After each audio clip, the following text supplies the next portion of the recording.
You're listening to It's Been a Minute from NPR. I'm your host, Brittany Luse.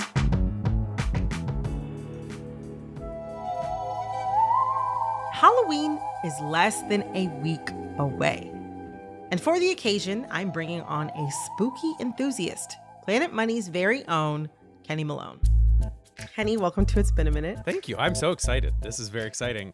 Halloween's my thing. I wore a Halloween shirt for this. It's an Are You Afraid of the Dark shirt for all of you 90s kids out there.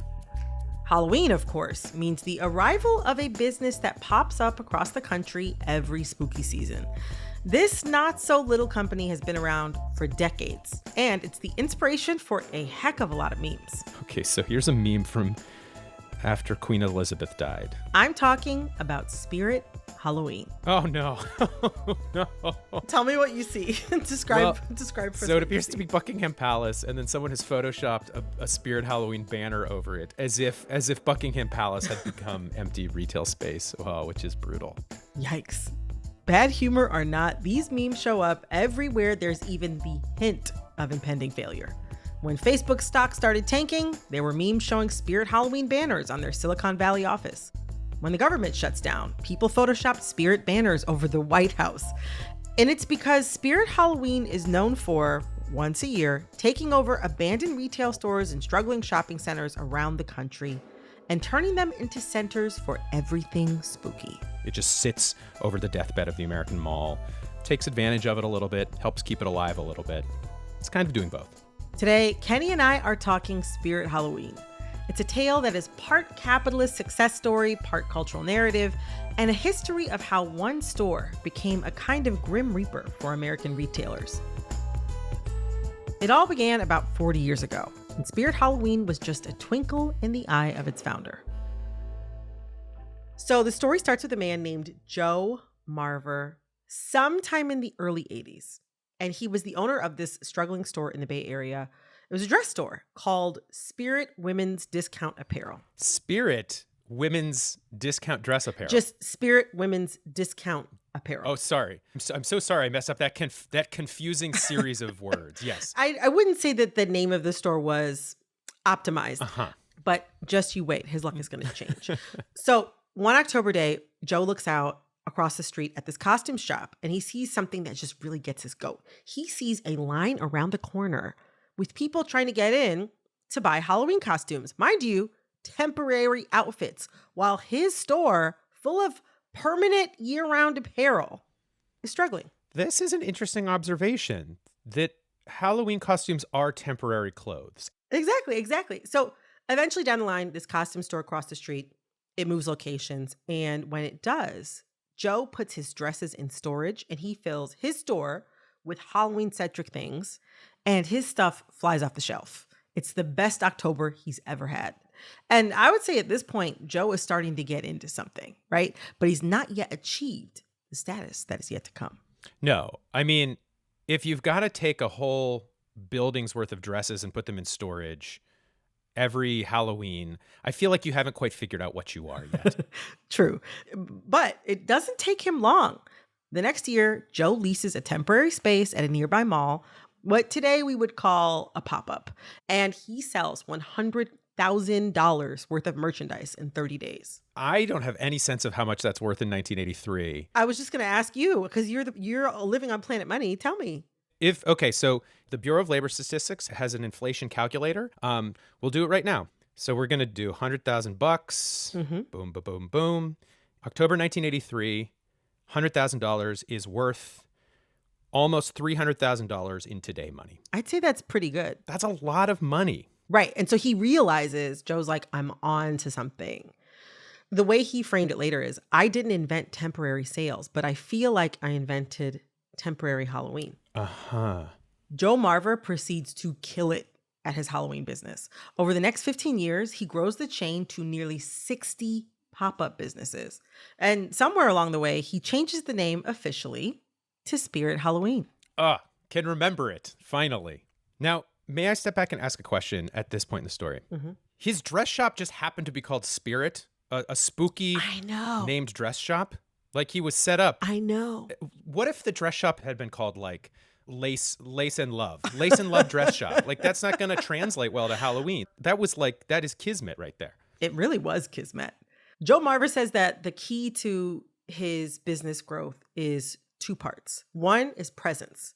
He plasters freeway billboards with huge Spirit ads and tries to rent as large a storefront as he can close to a Walmart or a Target shopping center.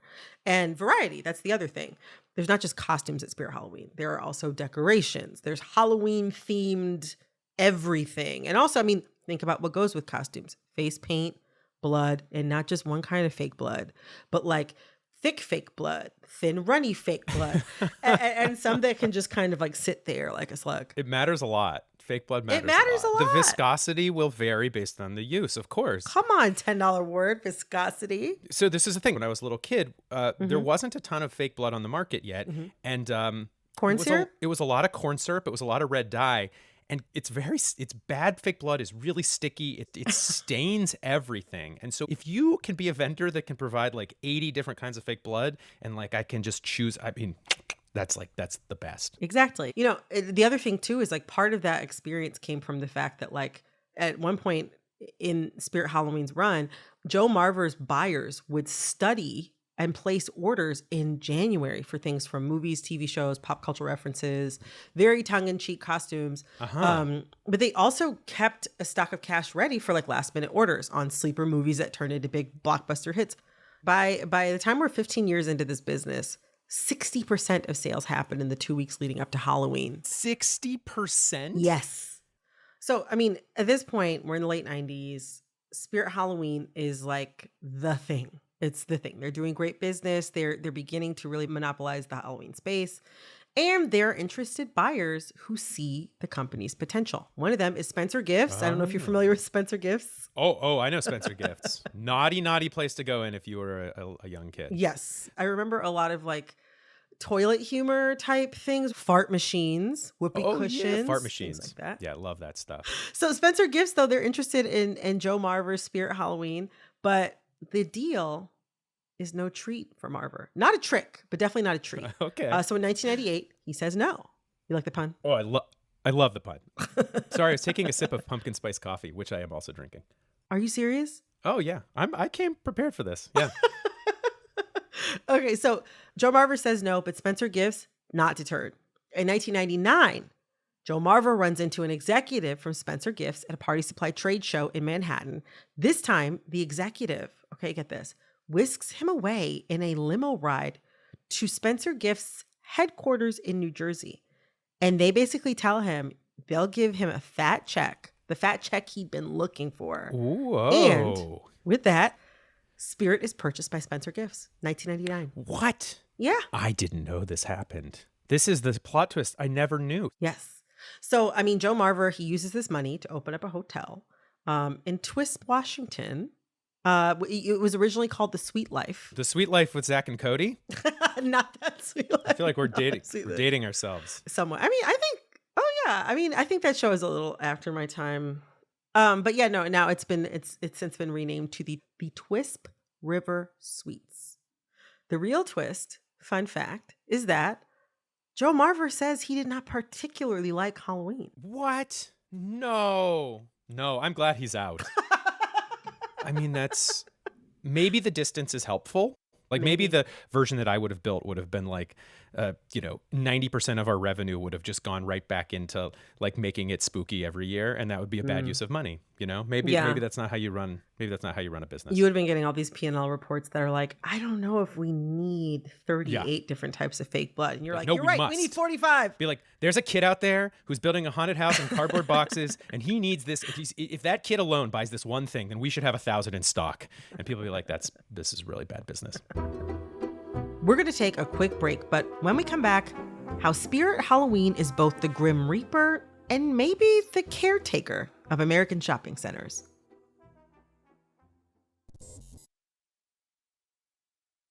So Spirit Halloween continues to prevail to this day. According to their website, Spirit has about 1,400 Halloween pop-ups. That's so many. Yeah. I've read a little bit about it because I find it fascinating. They're kind of on the phone with these big companies who are in charge of big portfolios of malls and retail space. And Right. I was also fascinated to learn that, they realized pretty early on, Spirit did, that the companies that have this retail space, they're scared to like rent for 3 months because like, what if the perfect tenant comes during that time? And they're like, oh, sorry, we have this Halloween thing in. They're like, oh, all right, we're moving on. So they had to start building in, it sounds like, a clause that's like, look, if we get a 5 to 10 year tenant, Spirit is like, it's fine, we'll leave, we'll go find somewhere else. Oh, wow. So that's been a key part of their business model. Like they need to be willing to like up and leave if the right tenant shows up in the meantime. That's really interesting. But I mean, they have like an entire real estate team simply dedicated to the purpose of finding these empty retail spaces that are like, I mean, in huge, I'm talking like 7,000 to 10,000 square feet. Some are smaller, That's so big. And then they are also like the hardest hustling real estate renters in the modern like retail marketplace. It seems exhausting. I mean, it does sound exhausting, but also like Halloween is a good business to be in.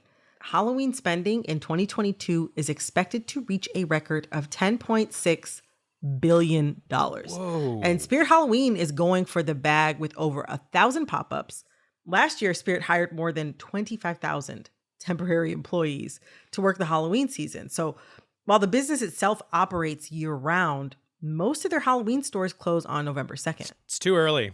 It's too early. So there is basically like a mass layoff every November 2nd. I mean, I'm sure it extends because they're cleaning up the stores and stuff, but like that is a giant swell of labor that some poor HR person has to deal with. You know what the scariest costume is? Head of HR at Spirit Halloween. That is the job I want least. And the other observation about Spirit is that like Spirit exists in this bizarre middle ground where they just aren't a retail location for like 9 months out of the year. And so I guess in theory, that's cutting those overhead costs. The reality is that Spirit is technically a pop-up. It's a temporary retail space. Most pop-ups are mostly about branding, marketing, maybe giving people a customer experience for an online brand, but it's not really about like making money. So Spirit's a little unusual in that sense. I mean, it really is a unique business model. It is definitely an industry in and of itself at this point. And one of my big kind of galaxy-brained thoughts about Spirit Halloween is that the key to American malls were these anchor stores, these department stores that were events in and of themselves, going to Sears, going to JCPenney's. Like these were big deals because of online retail, because people are moving away from suburbs. We just don't use those stores those ways anymore. And in a very strange twist, like maybe the modern anchor store for the American mall is the spooky Grim Reaper that is Spirit Halloween, like lording over the carcass of the American mall, looking at its anchor stores and saying, we'll just be there for 3 months and then we're gone. Like it kind of is a perfect end to the arc of the American mall. So is the American mall gonna die? I mean, die totally, Brittany? I don't know. Like, will there be a point with no malls at all? I don't know. I mean, probably not in our lifetime.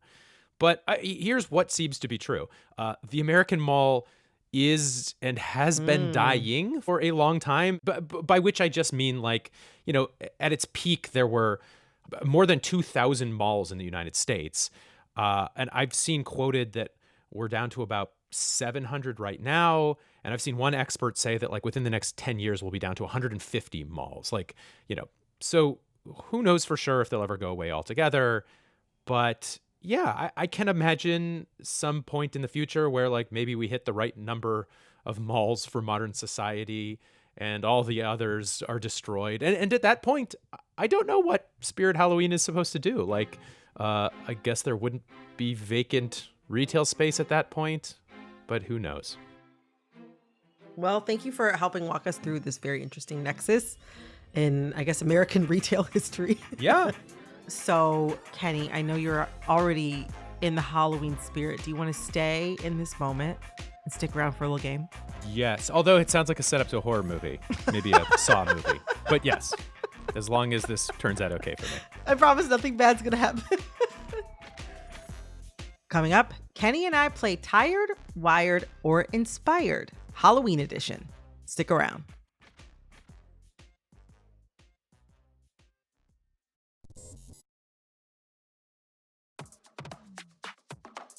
We are going to play a game that I like to call Tired, Wired, or Inspired. Tired, Wired, Inspired. Yes, and today I'm going to be playing it with you, Kenny Malone, co-host of NPR's Planet Money. You're going to teach me the rules ahead of time, yes. Don't you even worry. So, okay, this game is very much like a different one you may have played, Date, Marry, Kill, but instead of people, we are doing Halloween costumes. Okay. Based off of moments from pop culture in 2022. Oh, great. Yes, and you have to tell me whether you think they're tired, wired, or inspired. Okay. So if you think something is tired, you're like, I hate it, boo, it's tired, it's done. If you think it's wired, you could be into it. You're like into the vibe, but you're not writing home about it. And if you Okay. think it's inspired, this is stellar, 5 stars, 20 out of 10. You can't get enough of it. Does that make sense? This is great. Okay, good. Okay. All right. So since this is an episode on Spirit Halloween, we're going to look at different costume ideas that I'm predicting we'll see a lot of this Halloween. And you have to tell me if it's tired, if it's wired, or if it's inspired. All good? I'm so excited. I'm worried that you are about to see what it's like when you live in the pages of Bloomberg and Financial Times and not on Twitter.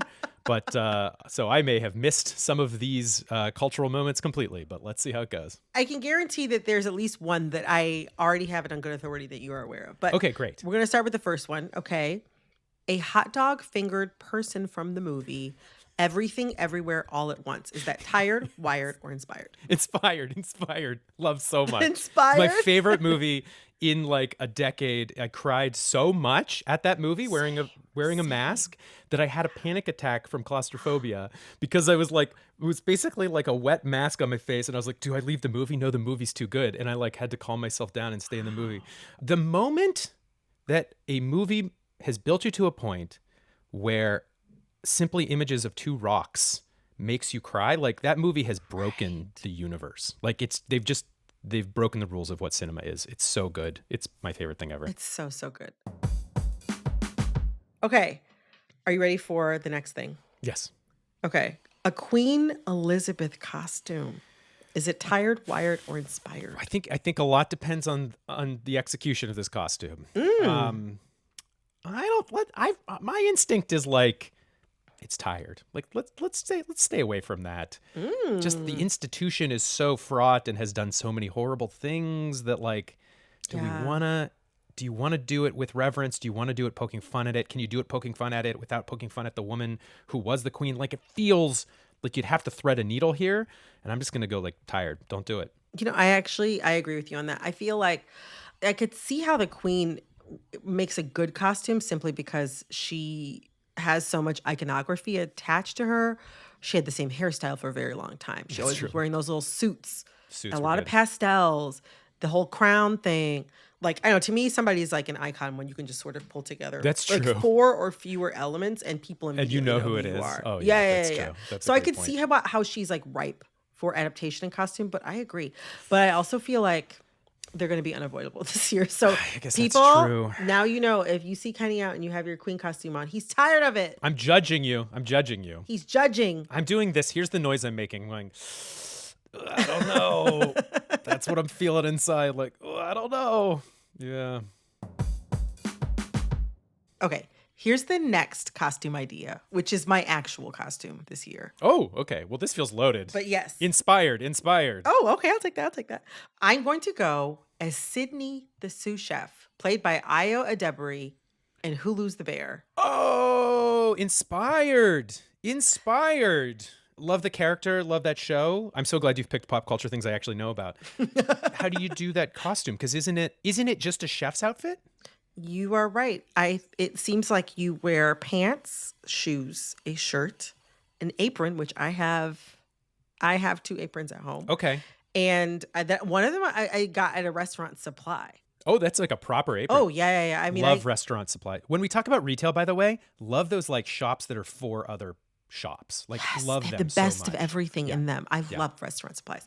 Yes, and that's why I bought it there. I was like, well, this must be the best apron. So I have a restaurant supply apron with like the pockets and like, you know, you tie it up and you do all this stuff.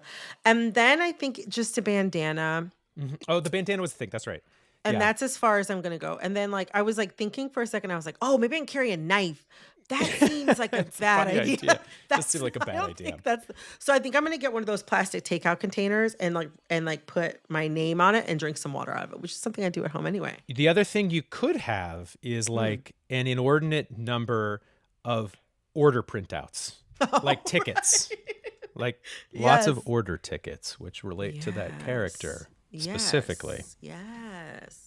Kenny, you're actually giving me like a home run. Punch up? You want to do Halloween punch-ups? Brittany and I are available for Halloween costume punch-ups. We'll punch up your costume if we know about it. Kenny, that is all for this round of Tired, Wired, or Inspired. Thank you so much for joining me, Kenny Malone. I'm so happy you asked. Thanks for giving me an excuse to talk about Halloween and a fascinating business model that isn't going to get less fascinating. This episode was produced by Barton Girdwood, Jessica Mendoza, Liam McBain, Janet Ujang Lee, Jamila Huxtable, Andrea Gutierrez. It was edited by Jessica Placzek. Verilyn Williams, is our executive producer. Yolanda Sanguini is our VP of programming, and our senior VP of programming is Anya Grundman. All right, that is our show. I'll see you on Friday for another episode of It's Been a Minute. I'm Brittany Luse. I'll talk to you soon.